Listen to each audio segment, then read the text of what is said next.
ইজতেমা শেষে নিজ গন্তব্যে মুসল্লিরা যে যেভাবে পারছেন টঙ্গী ছাড়ছেন। রেল স্টেশনের পরিস্থিতি জানাতে সরাসরি যুক্ত হচ্ছেন সহকর্মী ফাহিম ইউসুফ। ফাহিম, রেল স্টেশনে ঘরমুখ মানুষের ভিড় কেমন দেখছেন এবং সেখানকার সার্বিক চিত্র কি আমাদেরকে জানাবেন? হ্যাঁ তোয়া, আমরা এখন আছি টঙ্গী রেল স্টেশনে 58তম বিশ্ব ইজতেমা শেষে। বিশ্ব ইজতেমার যে মুসল্লিরা আছেন তারা এখন বাড়ি ফিরছেন। বাড়ি ফেরার যে উপচে পড়া ভিড় আপনি নিশ্চয়ই দেখতে পাচ্ছেন। এখানে প্রতিটি ট্রেনেই উপচে পড়া ভিড় লক্ষ্য করা যাচ্ছে।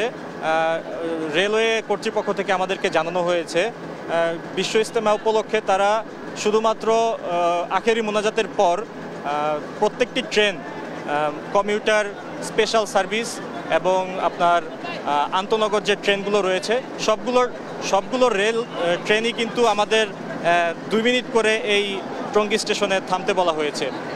এতে করে যাত্রী যারা আছে তারা খুব দ্রুত যেতে পারবে বাড়িতে।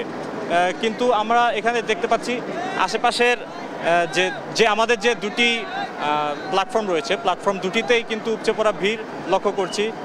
ইতিমধ্যে আমাদের এই স্টেশন থেকে 5 থেকে 6টি ট্রেন ছেড়ে গিয়েছে। তারপরও কিন্তু ভিড় একটু পরপরই দেখা যাচ্ছে মুসল্লিরা আসছে তারা তাদের গন্তব্যে পৌঁছানোর জন্য।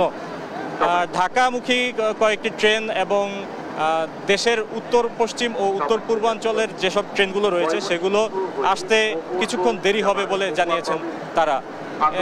এই ছিল আমার কাছ থেকে টঙ্গী রেল স্টেশন থেকে সর্বশেষ।